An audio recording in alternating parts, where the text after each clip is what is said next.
Olá meus amigos, hoje eu vou gravar mais um vídeo para vocês e o tema é puxada pela frente ou por trás, qual utilizar? Para quem não me conhece, sou o professor Léo de Paiva Montenegro e meu site é www.leodepaiva.com.br.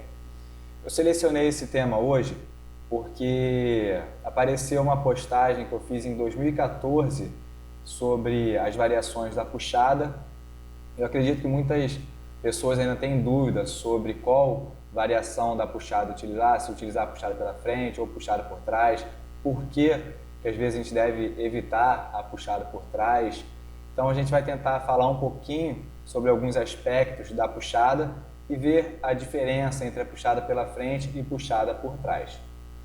Quando a gente pensa na puxada, basicamente a diferença da puxada pela frente para a puxada por trás é a direção que a barra vai. Ou seja, quando você puxa pela frente, a barra vai passar pela frente, vai passar na região anterior do seu tronco, e a puxada por trás você vai puxar na região posterior do tronco.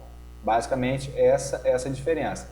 Os movimentos articulares são bem similares, adução do ombro, flexão do cotovelo, tem os movimentos da escápula também, a escápula acompanha movimentos de abdução e adução, tá? Só que a puxada por trás, ela tem uma diferençazinha que ela associa um pouco mais a abdução do ombro com a rotação externa. E a gente vai ver que esse movimento de abdução do ombro com a rotação externa, ela tem um potencial de risco de lesão um pouco mais elevado. E a gente vai ver o porquê.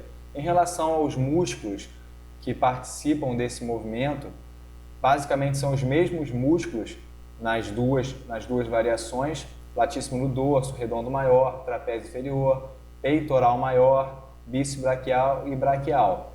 Muitas pessoas não sabem que o peitoral maior também participa do movimento da puxada, tá? O peitoral maior, ele também é um adutor do ombro, então ele também é ativado durante a execução, tá? Então, em relação às diferenças das puxadas, uma vai ser puxada na região anterior do tronco e outra na região posterior. Músculos ativados são basicamente os mesmos e algumas particularidades em relação à posição do ombro em relação à abdução e rotação externa na puxada por trás. Quando a gente fala da abdução do ombro associada à rotação externa, a gente fala que ela tem um potencial de lesão aumentado porque ela diminui o espaço subacromial. Então você tem o acrômio, tá? Que é um processo aqui anatômico da escápula, e você tem a escápula que se conecta com o húmero. Então você aqui tem a cavidade glenoide, você tem a cabeça do húmero, essa cabeça do húmero vai se conectar com a cavidade glenoide. E aqui abaixo do acrômio você tem a bursa e tem um tendão do supraespinhoso. Quando você associa a abdução do ombro com a rotação externa, esse espaço subacromial ele é reduzido, dessa forma comprimindo tanto o tendão supraespinhal quanto a bursa. E é por isso que algumas vezes algumas pessoas sentem dor quando fazem esse movimento. Isso também vai variar do tipo de acrômio.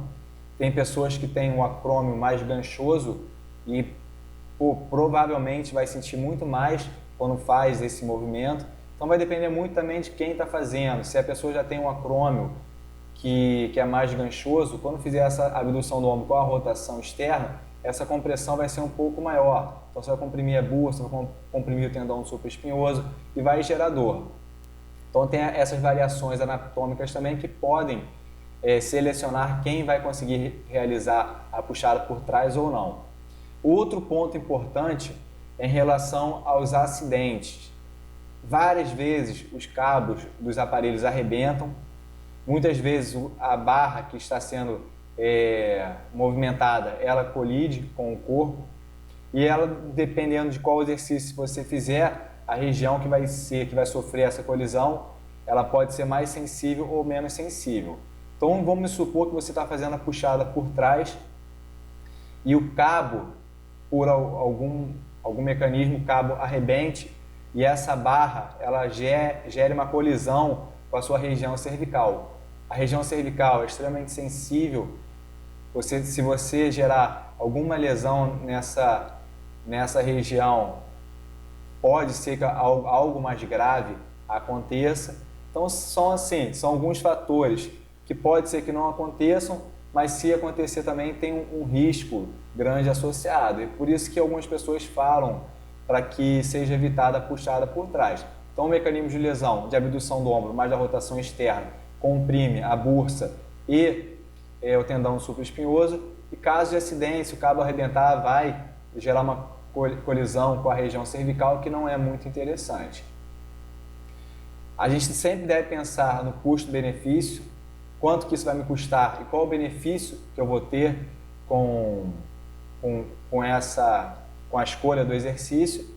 Então, se você escolhe a puxada pela frente, que vai ativar os mesmos grupos musculares, vai gerar o mesmo grau de ativação, porém você tem um menor risco associado em relação à lesão, tá? Então a escolha sempre vai ser do profissional de educação física, ele que vai escolher qual é o exercício que ele vai utilizar, mas a gente tem que conhecer quais são as diferenças entre a puxada pela frente e a puxada por trás para ter uma melhor opção na hora de selecionar. Beleza? Espero que esse vídeo tenha contribuído para vocês. Muito sucesso aí, um grande abraço.